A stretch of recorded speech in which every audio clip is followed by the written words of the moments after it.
Hey everybody, my name's Wes. My name is Matt. And today you're joining us for our masterclass on the acoustic guitar, where we'll spend the next 45 minutes showing you how to finger pick. I'm excited. Just kidding, let me put that up. No, today we're talking about worship and scheduling. Worship Matt. and scheduling. And I'm excited for this just because this is my territory Yes, when it it comes is. to leading worship, scheduling people and everything. But before we dive into all the things, a couple things I want you to be aware of. Number one, if you are like me and you like to learn how to do stuff by watching videos like this, check out our YouTube channel. We have how many videos now, Matt? YouTube says 185. And it just keeps growing. So go ahead, jump over there, subscribe. That way you can be notified of all of our newest videos. But another really great resource we have, Matt, is The Facebook group. We have a Facebook group with thousands of ministers all over the world that are using ChurchTrac. It's a ChurchTrac users group. If you're using ChurchTrac, go ahead and join that group. We would love for you to be a part of that community. It's a great place to ask questions and just be a part of a really cool community of ministers that love not only doing and using ChurchTrac, but love ministry so much. They're there to answer any questions you have about anything, not even if it's even if it's not software related. Yeah, and then last but not least, if you're logged in anywhere in ChurchTrac for that matter, if you go to the top right, you're going to see this help button. I always want to reinforce, anytime you need help in the software, just click that help button, and from there you can go to our online user guide. You can ask our team a question. We make it really easy to get help and support. You can even schedule a phone call with our team. So there you go. So we're going to leave the chat wide open here. And first question I have for all of you out there is, like, on your journey of using ChurchTrac on a scale of 1 to 10, 1 being you are just now getting into ChurchTrac for the first time ever, and 10 being you can take our jobs, where are you on a scale of 1 to 10? And more specifically, where are you on a scale of 1 to 10 of using that worship and scheduling screen? Because that's what we're here to talk about today. And as we go, just want to remind everyone, the chat will be wide open, so we can answer your questions as we go. But we will have a dedicated time of Q&A at the very end where we can answer your questions and everything. And we're prepared to stay here as long as it takes to answer questions. So this will be a portion of this stream that we will not post online later because it's just for you, the people here live. So Frank says he's an 8. Awesome, Frank. Proud of you. I see Jamie is a 6. That's good. You're on your way to being an expert. Lisa is a 3. I'm assuming you're either new to ChurchTrac or at least just getting started with the worship screen. So hopefully this will take you from a 3 to at least a 7 or an 8, if not a 10, by the time you're done with this today. And a bunch of more people. Jeff says you're a 1. You're brand new. That's okay. You're welcome too. We would love for you to join the MasterClass of ChurchTrac worship screen users. So let's go ahead and jump into this, man. Yeah, and so really, this is not meant to be like an overview, because we have so many other videos for that. Yes. This is more so for us to dive into some of the things I think are going to make you really good with the worship and scheduling. Now, obviously, I'm going to give like a brief overview just for those of you who are new to all this, but we do want to take this time to really dive deep into stuff that our videos just don't cover enough, and parts of our user guide may not get as deep into. Yeah. Although I did just drop a link to that playlist of videos on our YouTube channel for all the worship and scheduling tutorials. Oh, yeah. So definitely click that link. I'll be dropping answers to your questions in the chat and links to different resources throughout this. So make sure you're checking in on the chat and clicking those links to open up a tab. That way it's waiting for you when this workshop is over. All right, so if you are a worship leader, if you're a church admin, if you are a children's ministry leader, basically anybody who is planning events or scheduling people, or just leading a team. Yes, this is the place to be here. So when you go to the worship and scheduling screen in ChurchTrac, this is where you handle all of your planning for your events in terms of planning out like your worship events, planning out your events in which you need to schedule volunteers. I know sometimes it can be a little confusing because we have events in attendance, but when it comes to scheduling volunteers and actually deeply planning these events with like an outline of what's going on in an event, that's what the worship and scheduling screen is for. And just a quick overview of how this screen is kind of built. So when you first go to the worship and scheduling screen, the first tab you're on is the scheduling and services and scheduling. And this is going to show all of our upcoming worship services as well as our previous worship services here, or just events for that matter. And then from here, we have the teams and roles tab. And so this is all of our different teams. Right. And I can't stress enough, Matt, like this is not just the worship team. Nope. This is your hospitality team. This is your children's ministry volunteers. Basically anybody who's volunteering at your church that you need to schedule. Use this. Yes, that's the thing. When I do these workshops, one-on-one workshops with churches, when I talk to them about using the worship and scheduling screen, the moment I tell them this is for more than just the worship team, like a light bulb goes off. Yes. They go, oh, it's not, okay. So it's not just something that the worship leader would use. It's something that the children's ministry and the welcome team leader would use, and the parking lot team would use, and everybody. Basically everybody. Now going beyond teams and roles here, we have the song library. So if you are a worship leader and your primary focus is more so in the realm of planning your worship services, well, you know, song library is a big part of that. And so you can add all of your songs in the song library. And then we have the setup tab, and this is where you can set up different preferences and things of that nature, which we're going to talk about here. So that's just the quick lay of the land of the setup of the worship and scheduling screen. So now let's start with the setup screen, because I think since we're already landed here, there's a few things I want to point out. Number one, whenever you are going to the setup screen, I always recommend the first thing you do at your church, whether you have one service or multiple services, go ahead and put your default service start time and your end time for that. So that way when you're creating your events, it's automatically going to have those times. And obviously if you have multiple church services, because many churches do that, then this won't apply to every event you create. But for a lot of churches that have just one worship service that they're scheduling time, this is a great thing that's going to save you time. And then the default rehearsal time, because a lot of us churches, we have rehearsals and everything midweek, things like that. So recommend that. Another thing I do want to point out here is that Song Select integration. So this is a third-party integration that we offer. Song Select is pretty popular. Most churches I talk to have a Song Select account. So if you have a Song Select account or you're thinking about getting one, this is where you would connect it to ChurchTrac. So that way you can pull in those songs from Song Select with the chord charts and lyrics if you have that particular subscription level with Song Select. And it just makes your life a lot easier when you're trying to add songs to your worship library and everything.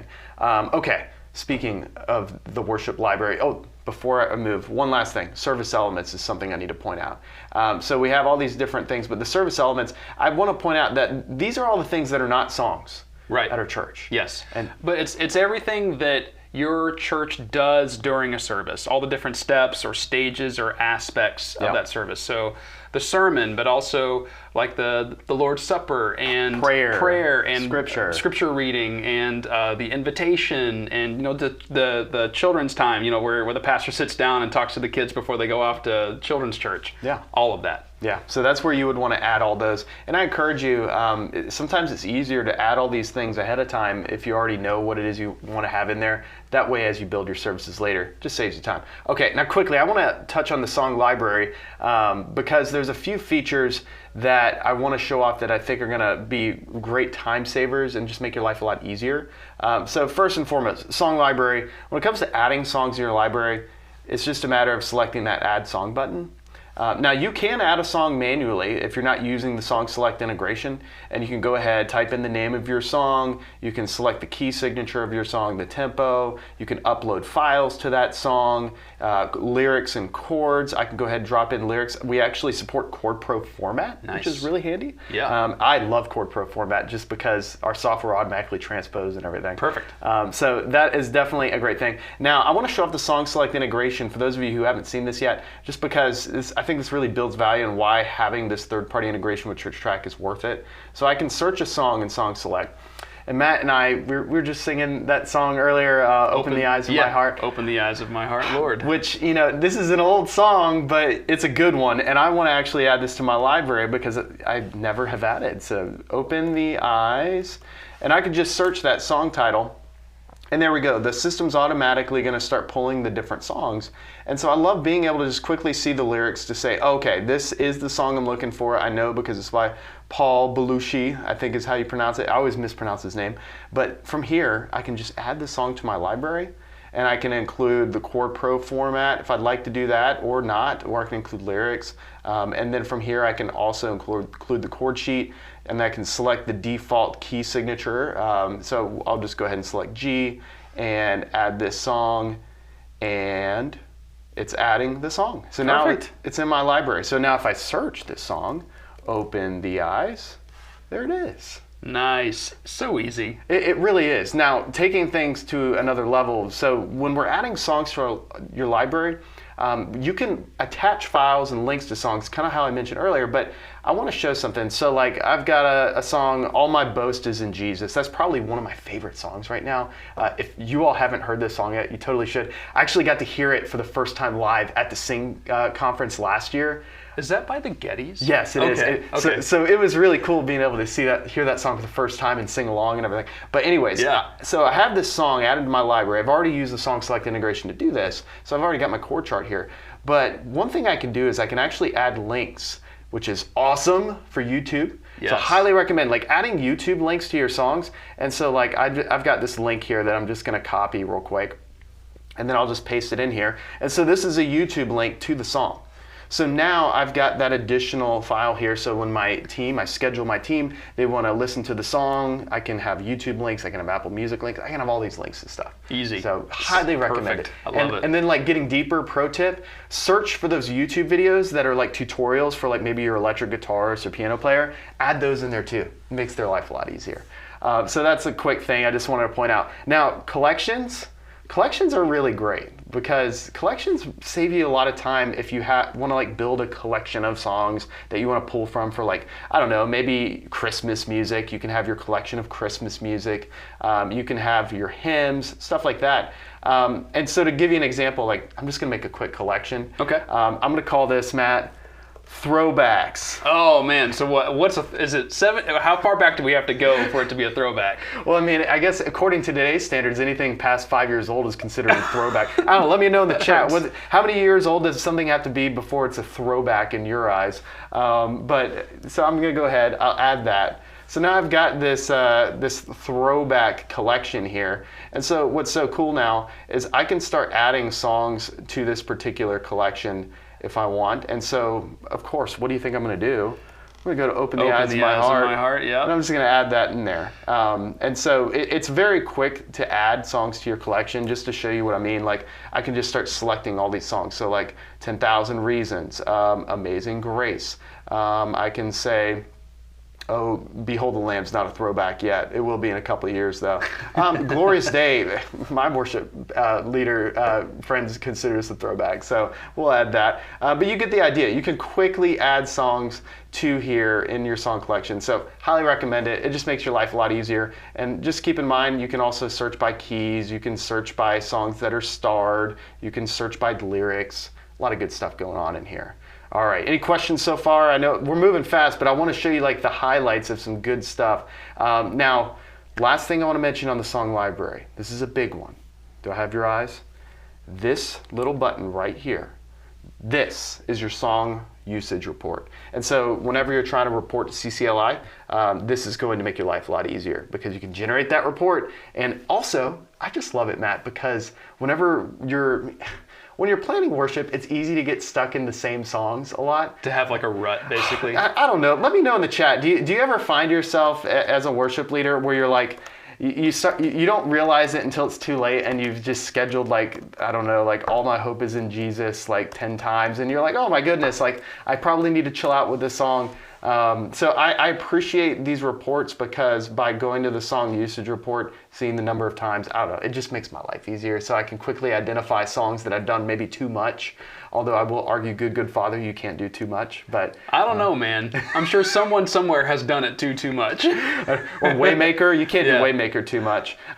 So that's a good one. All right, let's move past songs. Yes, let's keep going. Because not only is that song usage report an easy way to see how often you've used a song or if you've used it too much, but we'll get into this later, so definitely stay tuned. There's also another feature in the main services and scheduling screen that you can use to make sure you're rotating through your songs and not overusing anything too much. Yes, and you're going to love it. Yeah. So let's talk about teams, Matt. So whenever we go to the teams tab in worship and scheduling here, sometimes people don't realize that whenever you're creating teams, these are also creating tags in the software. Yeah, you can kill two birds with one stone by going to the Teams and Roles tab in the worship screen.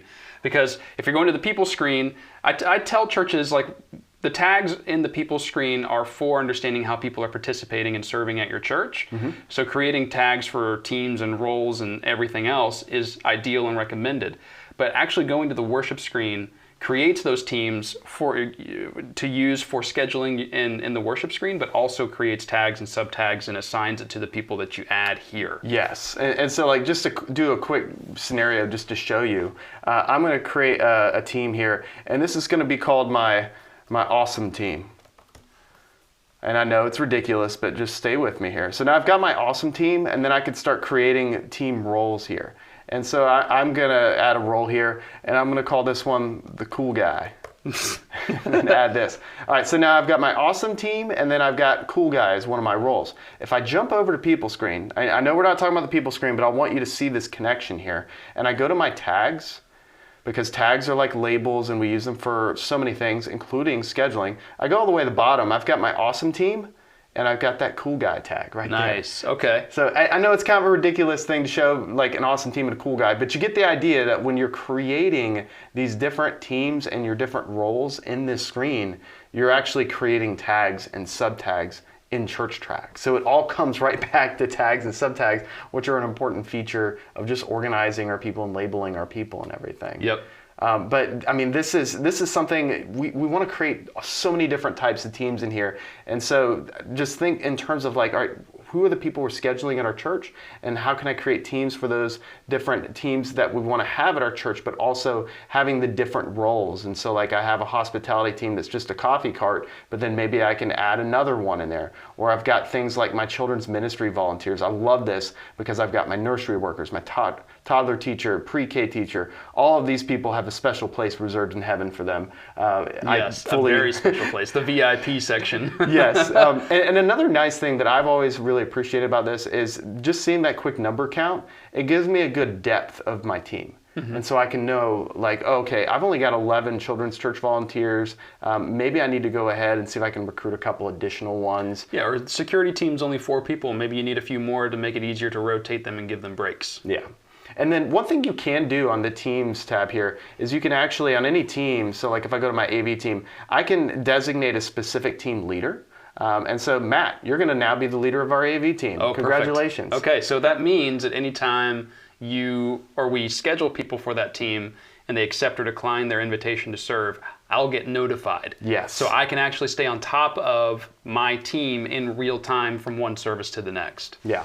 And another really great thing too, because a lot of times when we're scheduling people, it's not always like scheduling people that need to see the outline for the worship service and stuff. Right. Maybe like a lot of people do, but not everyone does. Yeah, like parking lot team or security team, stuff like that. And so you can actually toggle whether or not they see the worship outline and songs, which is so great because I work with a lot of churches that they'll have just one main event for their Sunday service, and they'll have almost all of these teams represented there, but some of these they'll uncheck this because they'll have like a security team or something, and they don't need to see the outline of the service and all the songs. Yeah, like stuff. Children's ministry probably doesn't either, just because they're in their rooms with their kids. They're not in the service. As long as they know when things are supposed to end, that's all that really matters. Yeah. Another thing worth pointing out too, when you go to your team members here, so when I select a random person, you have these member details, and so you can actually put in their mobile phone number or email address in here as well. And their preferred invite method. Yes, and their preferred invite method, which is so great. So if you're utilizing our SMS feature in ChurchTrac, you can say SMS or both email and SMS, and your people can actually set this as well in the church app of Church Connect. Yeah, they can determine their own preferences. They don't have to pass that along to you. Yeah, and I'm not showing phone numbers right now just because this is a demo account. We don't want to show real numbers, but you get the idea. We don't want anyone getting doxxed. And then, Matt, I guess one last thing, the team schedule report. This is something that a lot of people don't realize we have built in, which is really great. Because all I have to do at any time is like if I want to see a team report, my AV team, I can select that, and then I can pick my start date and end date, and I can sort by name or role. And this is so great just for, a lot of leaders, they want to be able to see at a specific time period, maybe it's a month or 2 months, who all is scheduled and what are they scheduled for and when are they scheduled. And so that report just makes your life a lot easier. All right, well, teams. We've knocked that off. Now let's move over to services, shall we? Let's do it. So, Matt, creating a service. So this is probably, I won't say, I'm not going to use the word tedious, but it is a little work on the front end when you're just getting started with the worship and scheduling screen, if you're doing this for the very first time. All you have to do to get started is click that add button. And again, this is assuming this is literally the first time you've ever done this in the software. Yeah. Just give the service a name. We can even just give it something generic like example service or something like that. Example service. You'll select the service date. We'll say it's happening today, Wednesday Sure. night service. We've already got, since we started with the setup and we created our service, our default service start time and end time, that's already loaded, so that's perfectly fine. We don't have to change that. Well, I'll change it just because it's going to make it in the past if I don't, since it is happening today. Oh, that's funny. So we'll just say it's happening from 6:30 to 8:45. Okay. And then on the calendar, you can decide which calendar it shows up on the events and attendance screen. And then scrolling down, you'll see that there's optional fields for adding services using a template. We'll get to that in just a minute. As of right now, we're going to leave everything else blank and then click Add Service. Now all we have to do to add those different service elements, like what songs we're going to sing that day and what like what scripture reading we're going to do and the time of invitation, we'll just click that Add Service Items button in the top right-hand corner of the screen. And then select from a list of either songs or elements. You can click that Other Elements button at the top to choose all the different aspects of what's going to happen at this upcoming service. Yeah. Now here's what's really cool, Matt. And this is something that I didn't fully get at first that I could do this, but then once I figured it out, I was like, this is a game changer. Yeah. So when I'm going to add my songs, let's say I'm just going to pick a bunch of random songs here. You know what? They all start with A. Why not? Let's do... Yeah, we're just going to work through the alphabet. Yeah, that's how we're going to plan. Church. So we've got these songs. I can actually jump over to the elements, and then I can start adding my elements here. And so I can put in here baptism, closing. I mean, everything I want to put in here. Prayer, sermon, scripture, you get the idea. Yeah. So when I go to add selected items, check this out. It added everything. Oh, it does it all at once. Did you know you could do No, that? I was going songs and then elements one at a time, not doing both at the same time. Now, that's so funny. Yeah, so now it makes your life even quicker. I know, that's like a pro tip video, I think. So then from here, I can easily just move all these things around and have them exactly where I want them to be. And so let's pretend I spent the time doing all this, got it all moved around. There you go. I'm done. You're done. Although, actually, you're not done. You go to scheduling and roles next. Yes. You're done with creating your worship outline once you've added all those elements and just arranged them in the proper order. Then you jump to the scheduling and roles tab to schedule all of your teams and volunteers and what role you want them to fill. So click that Add People/Roles button in the top right-hand corner. And from here, you can select one of these teams like the worship team. It'll drop down to show you all the different members and the roles. And just click on one person under each role. So yeah, Johnny Bravo is going to be on our worship team. I'll say Wayne's our worship leader. So Wayne's going to be our worship leader. Jamie is going to be playing the keyboard. Emily is also going to sing backup. We need a drummer, so pick Tyler. Throw Tyler. Actually, Wayne or Tyler Dawson can probably also play bass guitar. And then Tad Woods on electric, so on and so forth, all the way down through the list of all of your volunteers. Once you've created a roster of everyone you want to serve and what role that you want them to fill, just click that Add Names button. And you can do this. Yeah, you can do this for multiple teams at a time, not just like worship team and then go back in for AV and then go back in for children's ministry. Yeah. But just for demonstration, we're throwing this together like this. So that's how you add or create a worship outline and then schedule all of your volunteers. Once you're done with that, a lot of you are looking at this, and if you haven't used the worship and scheduling screen, and this is the very first time you've seen this, you're probably wondering, do I gotta do this every single week or for every single service? No, that would be terrible. That's where templates come in. So once you create your very first service, while it's highlighted there on the left, that example service is still in blue, click the Edit button, and then if you scroll down, at the very bottom, there's an option, or there's a question if you want to use this as a template. Just say yes. And from that point on, you can use this service and how it's been structured with all of the teams and roles as a template for all future services. So now that we've set this up as a template, go ahead and click that Close button. Click the Add button again. Let's pretend like we're scheduling the following week. So just give this another title real quick. Example 2. Yeah, example number 2. Select the date, it's the following week. You can set, it doesn't matter what time. We're just showing you how to use the template. So now in this drop-down menu, there's example service. The template name will just be whatever you named the service that you used as a template.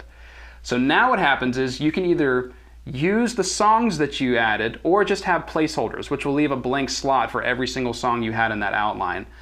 And then for roles, you can have the exact same team and everyone on it added into the roster to serve that day. Or you can also just use placeholders, which will have that team, but all the slots will be blank and you just fill in who you want to serve that day. Let us know in the chat, like when you're scheduling, do you have the same people that you use typically week after week for a lot of roles? Do you have maybe different types of rotations that you use? Maybe you have like one group of people you typically use for the first week and the third week, and then another group of people you use for the second week and the fourth week. Or are you like me where it really just comes down to who's available, because so you'll have these people this time, but then the next week maybe a couple of them can't be and others can. Let me know in the chat how you do that.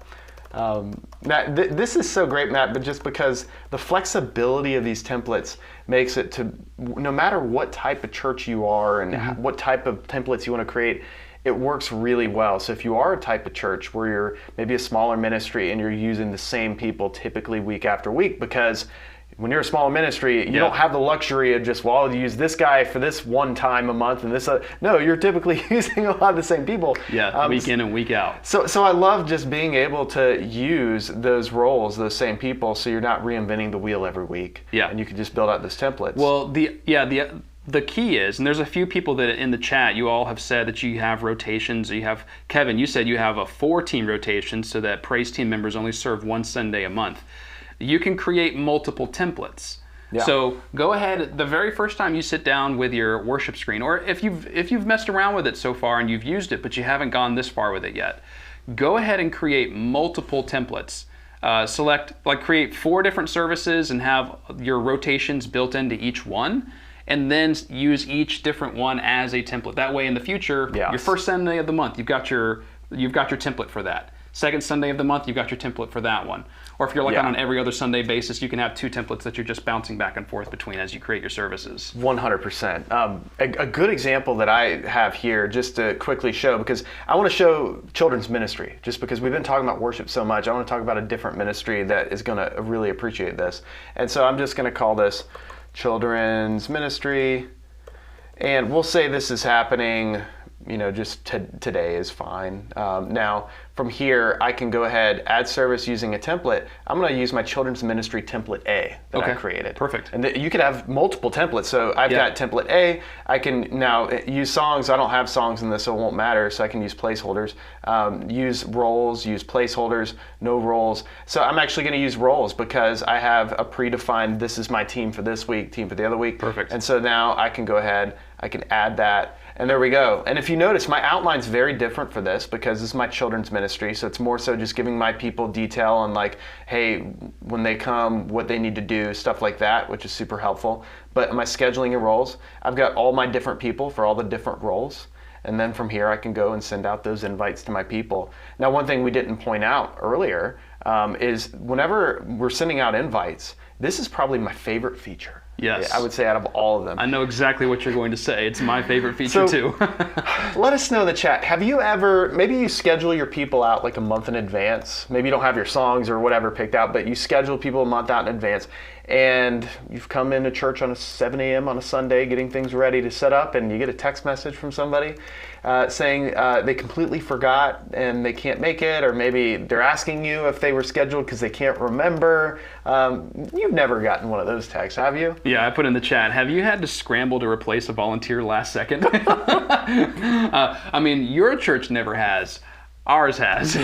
Absolutely. I mean, I've been very fortunate to have a lot of team members that would, check and, stay on top of things.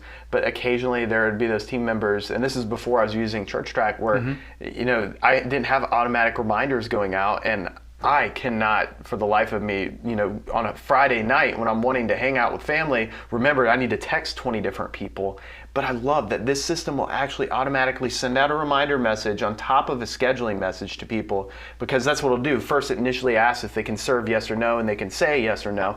But then I can also say 3 days before the event, it's also going to send a reminder message to my people, letting them know, hey, Matt, I scheduled you to serve for the AV team for this particular service at this time. So that way you get that reminder. Yeah. Perfect. Easy. Makes it so simple. I guess the chat, and no one's had that trouble though of having, Tamara, we've had that often. FBC Silver Lake asked if they could have that reminder as a default to on. That is a part of me feels like there should be no option. It should just be, there is a reminder, that's all there is. But I guess some churches, they just didn't want the reminders, and so we kind of one person, who was that? Jennifer said, my people got super mad when the reminder message went out, so I don't use that anymore. So really? I guess that just means your team is really on their game and doesn't need to be reminded. That's awesome, Jennifer. Yeah, well, Jennifer's team, they're like, we're adults, don't bother us, we know we're scheduled. But yeah, I just love that feature because I've been burned quite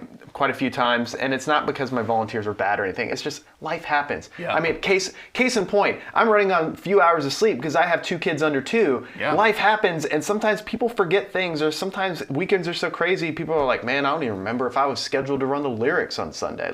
So that's why we have these kind of features. When you're in our shoes of being parents of really young kids, half the time you wake up Sunday morning and go, oh yeah, it's Sunday. I gotta go to church today. Oh man. So that's a great feature, when it comes to scheduling and stuff. Highly, highly recommend it. And templates are really going to make your life easy for that. And we got to move past templates because there's other stuff I want to talk about. Yeah. So we talked about sending those invites to your team.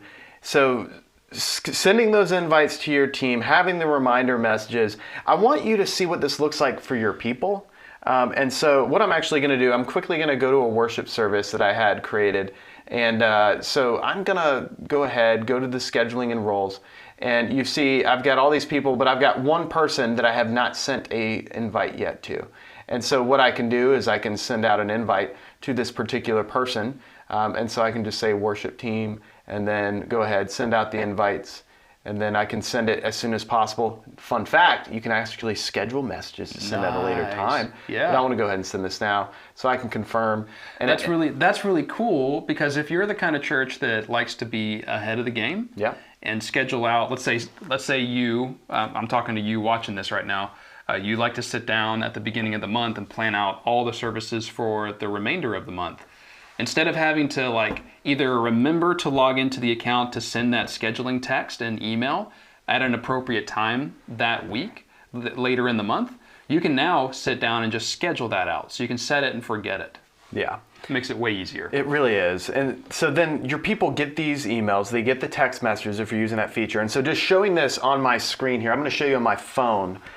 So I've sent it out and everything. My people start checking their phones when they get these because it's going to go instantly. So then there it is. There's power in his name, accept or decline. Now I'm not showing you the email, but the email is a very similar thing. And so whenever they select accept or decline, it takes them straight to this in your church app, in Church Connect, in which your people can then see, their role of the service, obviously, and everything, and submit that. And then from here, your people are going to have access to all the different things they're scheduled for. So then when I go back to this, I can view the worship outline. And so I can see, right now there's nothing going on in here for this particular service because I scheduled it so far out. But I'm going to go back to another one just to show you. So there's one I've got going on this week I've already accepted. So when I go to that one, you can see that I've got the worship outline that's going to have, whoops, you know why? I turned the outline off for that one. That's why. But I can see anything that's happening, all the chord charts, stuff like that. And then I can also see the other people I'm scheduled with. If there was a rehearsal time that I've put on there, I can have that show up here as well. I haven't created a rehearsal for this particular one, but it would show up there and everything. And I just got the email reminder that you just accepted that request. Did you? Yeah. Nice. So real time. Real time. Super fast. So that's a really great tool. And another thing last I want to point out for your people that I think is really powerful. So when your people are on Church Connect, at any time they go to their menu and they go to their upcoming events, And then they can go to their update my availability, which is super cool. Ooh, yes. And so you can give your people the power to actually have dates when they're unavailable to serve. And so then they can say, hey, on June 23rd, I'm actually going to be out of town, so I can put that here. So out of town, June 23rd, and then from here, save those dates. And so that way I can't schedule people on dates that they blocked out. I just love this because it gives your people the ability to really make your life a lot easier as someone who's scheduling a bunch of people. However, you as the leader can jump into that roster and update their availability, not their availability, but whether or not they accept and what their status is manually. Yeah. So if they confirm to you verbally, hey, I can definitely do it. You can just jump in instead of having them telling them, well, okay, log into your account right now and do that, please. And here's this is pretty common, Matt. We have people that no matter what we do, they just refuse to use technology sometimes and refuse to check emails. And so that's okay. And so that's when you text them, they'd be like, hey, Matt, you're going to be there Sunday, right? And you're like, yeah, man. Okay, well, I'm going to go ahead then and mark you as available. Mark you as accepted. I can do that. You can now obviously you don't want to just willy-nilly do this unless you talk with people, but I do love that ability to be able to do that. So I can take you from status accepted, invited, which I already had accepted, so I'm already good there. But it's just great being able to do that. Manually adjusting people's status. All right, now everything we just talked about, I think brings us to the climax of this next feature that we have entire live streams dedicated to this in our previous. We have videos on this, but side by side. To be honest, what we've shown you so far lays all the groundwork. Adding your elements, linking song select, getting your song library completed, creating your teams and roles, creating a template. All of that leads to using the side-by-side, if you ask me. And I say that because you can do everything that we've done so far and shown you, and that is clicking that add button there and adding a service and using that template, and you can do all of that here. But it's actually, in my opinion, way easier and simpler to just jump straight into the side-by-side rather than clicking that add button here. Yes. So any service, you select a service or /event, whatever you want to call it really. I can go to the side-by-side right here. So just to recap, you select the service on the worship outline, scroll down, you have side-by-side. So when I select side-by-side, it does what it says it does. It brings a whole new thing to enable me to have services loaded side-by-side. So now here's the original service that I was on, right? Mm-hmm. I can select load services, and I can load up to 3 additional services side-by-side. Now here's why I love this. Because now I've got a bird's eye view of every single song and element of every single service, and then every single person. Nice. Of all of your teams. Yeah. And this is what I meant earlier when we were talking about your song usage report, and we were also talking about creating different templates to rotate your members. This gives you that view just to double check and make sure, I've used Good Father for the last 3 services in a row. Yes. Maybe I need to take a break. Yes. And from so, Good Father. So you can make sure that you're rotating your songs in and out and not overusing anything. You can also make sure that your volunteers really are getting the breaks that they need. It's really simple. And so whenever you load up things in side-by-side, the other thing too is you can start adding services from here as well. So let's say I just want to go ahead and pull all these services off, or I tell you what, I'm going to add that service again. Whoops, I'll load the service, and we'll say I want to load that service I had. So there we have there 4 services. I can start making these ones drop off. And so now I can go to this service here, so 5/26/24. Now I haven't planned my songs and everything yet, but I'm wanting to schedule out my people. Okay. And so what's so cool is then I can go from here and I can just start copying things over. And so if I wanted to, I can go ahead, I could add another service right from here. I don't have to go out of here to add another service. And so I can call this Power in His Spirit. And this is going to be part 5. It's this multi-series that we're doing at our church. And then I'm going to say that this is happening on June the 2nd. Got my start time, end time, all that good stuff. Now I can start using a template if I want to do that, which I would say is a great way to do it. But when you're on side-by-side, the other thing that's really great about it is you can just start copying things over. Nice. And so I can easily, if I wanted to, I can just start moving things over and say, hey, I want to move the scripture over here. Boom, and just copied that over. So you can build it with just a few clicks of the mouse this way too. Oh, and it gets crazier. So like I can move things in between services too. So instead of copying, I can just move things. So if I wanted to move this back over here, which would be kind of silly because now I have two scriptures over here. But just to demonstrate. Yeah, just to show I can just move things over. But here's what's really neat is then I can also, instead of clicking to edit, because right now it's set to click to edit. So I can edit things right here on the fly. Okay. I can click to select. Okay. So then I can go boom, boom, boom, boom, and then drag and drop, hallelujah. I just moved everything over, but oh man, I actually moved them. I meant to copy them. You know what? I'll just select the copy button, and then I'm just gonna copy all these over here, and I just copied it over. Look at that. Man. Not only can you do things fast, you can even fix things fast. And so then I can say, you know what? I'm going to be using the exact same worship team for this, so I can just select everybody. I mean, this is why like templates are great, but then once you get going with templates, you realize, wow, side-by-side is actually even faster because then I can just take these people, copy them over, and so then I'll just say, all right, I'm going to move all these people over here, and boom, done. There we go. Nice. Now those are all the same people. Yeah, well, obviously. If you have templates, you can still have like 2 templates for different team rotations, and that way, once you have those 2 services loaded up, you can add a couple more new services and then just drag and drop between those. Yes, and so like to give you a good example, so like I've got Power in His Spirit 1, and then I got Power in His Spirit 2, so I'll load the selected service here.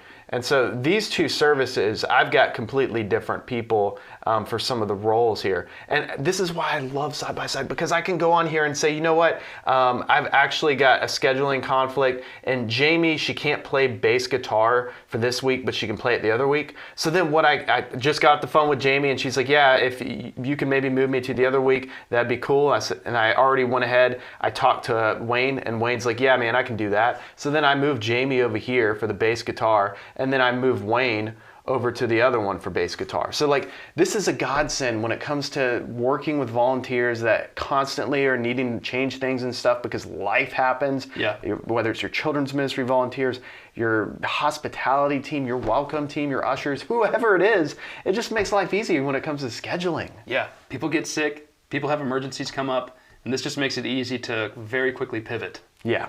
And so I think side-by-side, yes, it's great for, obviously building out your services with those elements and songs and everything.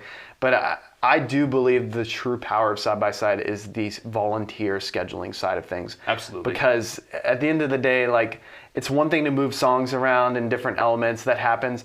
But I feel like volunteers, that's the thing you're having to kind of tweak a lot just because. That's what you're actually managing. Yes. That's what you're really managing is the people, not the service per se. Yeah. I love it for that. So those are, we covered a lot. And obviously this wasn't like some overview where we said from start to finish, but this is more so like the things that are going to make you like a pro at the worship screen if you leverage some of these things. We couldn't cover every single thing because this is just such a massive software just in this screen alone. But I think a lot of these things we covered are really going to help people just be able to use it well, especially side by side. Well, like the multiple templates for team rotations and the side by side, those 2 tips are honestly worth the price of admission, even though, this is free. Yeah. But those 2 things were totally worth the price of admission to this workshop because those 2 things will save you an enormous amount of time. Yeah. Well, that was a fun one, man. I love talking about this screen. It's not as popular as some of the other screens, like the people screen, obviously being your database. Right. It's not as popular as the giving screen because so many churches want to use it.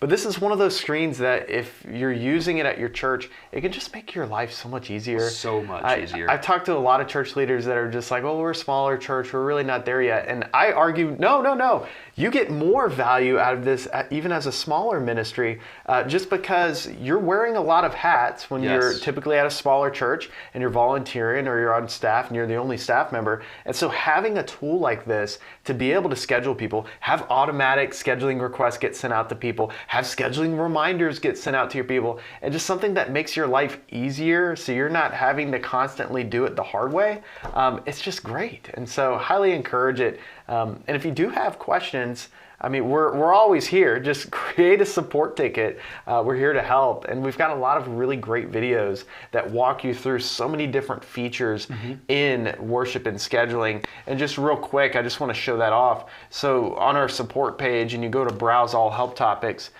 we have a whole entire section on worship and scheduling where we dive into everything from an overview to setting things up, just worship teams and roles, adding and editing songs. I apologize. There's a lot of videos of me on there still. We're trying to get other people to Wes, get in there. come on. But yeah, so if you need a refresher and like, you know, how do I get Song Select connected? We've got articles on that. If you need to learn more about uploading songs or lyrics, using side-by-side, like I mentioned earlier, we have an entire video about side-by-side, how to use that feature. So that way you can dive deep and really utilize this to your benefit. Love it. So definitely make sure you're subscribing to that YouTube channel, joining that Facebook group for any future resources, and reach out to the support team. Like I mentioned to Rainey in your question, reach out to the support team with that question you dropped in the chat, just because it's a little more detailed and we would have to actually investigate to give you a real answer to that. But we really enjoyed chatting with all of you, showing you how to use the software, how to go further with the worship screen and become masters, to join the MasterClass of ChurchTrac users. I hope you all have a wonderful day. And we are going to go worship. Let's go. Let's go, man.